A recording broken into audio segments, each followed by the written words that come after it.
Don't tell me words don't matter.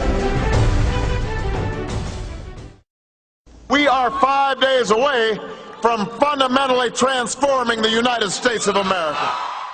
And the way to make government accountable is make it transparent so that the American people can know exactly what decisions are being made, how they're being made, and whether their interests are being well served. Let me say it as simply as I can. Transparency and the rule of law will be the touchstones of this presidency. In fact, since taking office, this has been the administration that's prosecuted more whistleblowers in 2 years than in the preceding 40 years, that meets with lobbyists across the street from the White House so they don't have to disclose they're meeting with lobbyists, and, this is true, censored nearly 200 pages of internal emails about their efforts to make government more transparent. How weird has this administration's record on transparency gotten? President Obama received an award for transparency Monday. That meeting was completely closed to members of the media. They not only closed the meeting to the media, they didn't even put it on the president's public schedule. I believe that every single American has the right to affordable, accessible health care. But these negotiations will be on C-SPAN. It'll be televised on C-SPAN. It's on C-SPAN. On C-SPAN. On C-SPAN.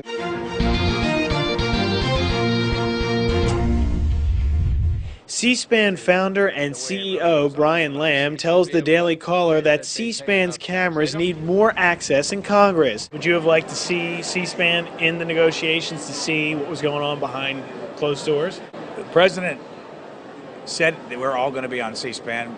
He never asked us. This prompted C-SPAN to send a formal letter to Congress today. They are requesting, once again, full camera access to all of the relevant negotiations to how our health care system will be changed in this country. Brian Lamb, the founder of C-SPAN, is urging Senate Leader Harry Reid and House Speaker Nancy Pelosi, along with the president, to allow the public full access. Okay, just lastly, why can't you answer the C-SPAN question? I did. Well, you didn't, because you I said I hadn't seen the letter, which I haven't. Why do you need to see a letter? I mean, this is something the president said during the campaign, and he talked about he wants everything open on C-SPAN. Dan asked me about the letter, and I haven't read the letter. So I'll just ask you about having it on C-SPAN. I understand. I answered Dan's question, and I answered this. A lot of reasons not to do it on C-SPAN. People could showboat. Does he regret making that statement during the campaign? No. If you have insurance that you like, then you will be able to keep that insurance. If you've got a doctor that you like, you will be able to keep your doctor. Nobody is trying to change what works. But I don't think we're going to be able to eliminate employer coverage immediately. There's going to be potentially some transition process. I can envision a decade out, or 15 years out, or 20 years. If you're one of the more than 250 million Americans who already have health insurance, you will keep your health insurance. This law will only make it more secure and more affordable. It's just untrue. A lot of employers are going to drop their health insurance coverage to dump people on the government-run exchanges. One of the concerns about health care and how you pay for it, 1/3 of the funding comes from cuts to Medicare. Right. It is important for us to make sure this thing is deficit neutral, without tricks. I said I wouldn't sign a bill that didn't meet that criteria.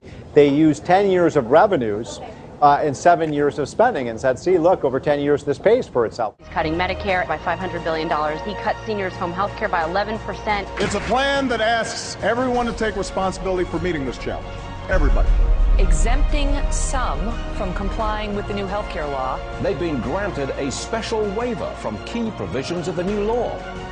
All this coming out in just the first 2 years. This plan will reduce the cost of health care for millions. Instead, they've gone up by $2,200. Premiums, I think, have gone up 9%. Still leaves 23 million people uninsured. Let me also address an illegitimate concern that's being put forward by those who are claiming that a public option is somehow a Trojan horse for a single-payer system. A single-payer healthcare claim, universal healthcare claim. That's what I'd like to see. I think if we get a good public option, it could lead to single payer, and that's the best way to reach single payer. Nobody is talking about some government takeover of healthcare. I happen to be a proponent of a single payer universal healthcare claim. And that should never be purchased with tax increases on middle-class families. It may be, but it's still a tax increase. No, that's not true, George. for us to say that you've got to take a responsibility to get health insurance is absolutely not a tax increase. No, but George, you can't just make up that language and decide that that's called a tax increase. I don't think I'm making it up. Merriam-Webster's dictionary. Tax, a charge usually of money imposed by authority on persons or property for public purposes. George, the fact that you looked up Merriam's dictionary, the definition of tax increase indicates to me that you're stretching a little bit right now. But you reject that it's a tax increase. I absolutely reject that notion. But if Obamacare isn't a tax, why did the president's lawyers tell the Supreme Court it is a tax? If they don't pay the tax, they violated a federal law. But as long as they've paid the penalty. If they've paid the tax, then they're in compliance with the law. An extraordinary decision out of the Supreme Court this morning said this is, in effect, a tax. They flipped the position lawmakers have been taking and insisted that the Affordable Care Act was a tax increase. Chief Justice Roberts agreed with the government's position that the, quote, shared responsibility payment under the Affordable Care Act is a tax and not a penalty. And Obamacare doesn't have just one tax. It has more than 20 Obamacare tax hikes. That is why Obama didn't want us to know about the Obamacare taxes until it was too late. But we have to pass the bill so that you can find out what is in it. So many people said, you know, back in August '09, we were all saying this seemed to be a tax, and if it was a tax, then this was going to be the largest tax increase in history. He broke that promise by implementing Obamacare. We're going to see, as you already mentioned, $500 billion in taxes, the biggest tax hike in American history. And I can make a firm pledge. Under my plan, no family making less than $250,000 a year will see any form of tax increase. Not your income tax, not your payroll tax, not your capital gains taxes, not any of your taxes. But the president of the campaign said that he made a flat pledge that he would not raise taxes on anybody making under $250. So is that pledge still operative? Well, again, I think in some ways your question is hypothetical because there are any number of different bills, different proposals. I think the president has outlined what he believes is the very best way to pay for health care. Hypothetical. He made a pledge. He said, I'm not going to raise taxes on anyone making under $250. Is that pledge still active? We are going to let the process work its way through it. So it's not. So it's not. We're going to let the process work its way through it. All right? If you make under $250,000, you will not see your taxes increase by a single dime. Not your income tax, not your payroll tax, not your capital gains tax. You have, however, said you would favor an increase in the capital gains tax. As a matter of fact, you said on CNBC, and I quote, I certainly would not go above what existed under Bill Clinton, which was 28%. It's now 15%. That's almost a doubling if you went to 28%. But actually, Bill Clinton in 1997 signed legislation that dropped the capital gains tax to 20%. Right. And George Bush has taken it down to 15%. Right. And in each instance, when the rate dropped, revenues from the tax increased. The government took in more money. And in the 1980s, when the tax was increased to 28%, the revenues went down. So why raise it at all? Well, Charlie, what I've said is that I would look at raising the capital gains tax for purposes of fairness. I believe that this country succeeds when everyone gets a fair shot, when everyone does their fair share, when everyone plays by the same rules. It means making sure that the biggest corporations pay their fair share in taxes. That's why I've asked Congress to close some of the biggest tax loopholes exploited by some of our most profitable corporations to avoid paying their fair share, or in some cases paying taxes at all.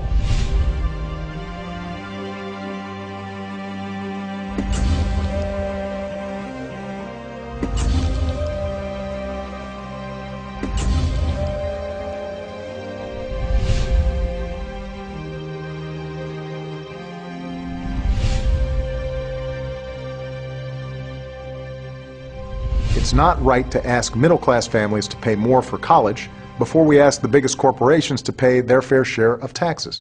CBS News reports that in January, President Obama named General Electric CEO Jeffrey Immelt to head the President's Council on Jobs and Competitiveness. Obama's choice of Immelt came under scrutiny this past week in the wake of a front-page story in the New York Times, which reported that despite $14.2 billion in worldwide profits, including more than $5 billion from U.S. operations, GE did not owe taxes in 2010. Carney was asked why, if the president wants corporate tax reform, he appointed, quote, to the head of the Competitiveness and Jobs Council, a person who is now the poster child for abusing the system to get out of paying taxes. The Recovery Act and our actions to fix the financial system were decisive in starting to turn the economy around. Our economy is stronger. That economic heartbeat is growing stronger. All of them have projects that are shovel-ready. Shovel-ready projects. Shovel-ready projects. We are seeing shovels hit the ground. Shovel-ready was not as shovel-ready as we expected. Under my plan of a cap-and-trade system, electricity rates would necessarily skyrocket. Coal-powered plants, natural gas, you name it, whatever the plants were, whatever the industry was, they would have to retrofit their operations. That will cost money. They will pass that money on to consumers. So if somebody wants to build a coal-powered plant, they can.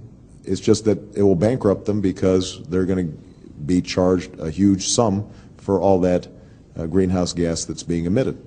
President Obama is facing new criticism over supporting offshore drilling in Brazil while continuing to back very tough restrictions right here in the U.S. And the Obama administration is going to lend at least $2 billion to a Brazilian state-owned oil company to finance drilling off that country's shores. Meanwhile, our federal government, the Obama administration, has virtually shut down the Gulf of Mexico.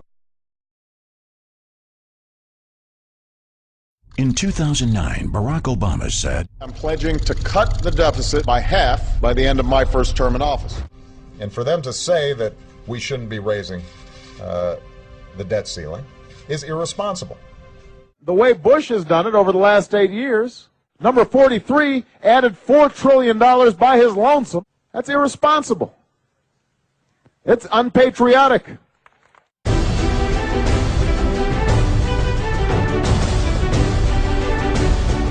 Words matter.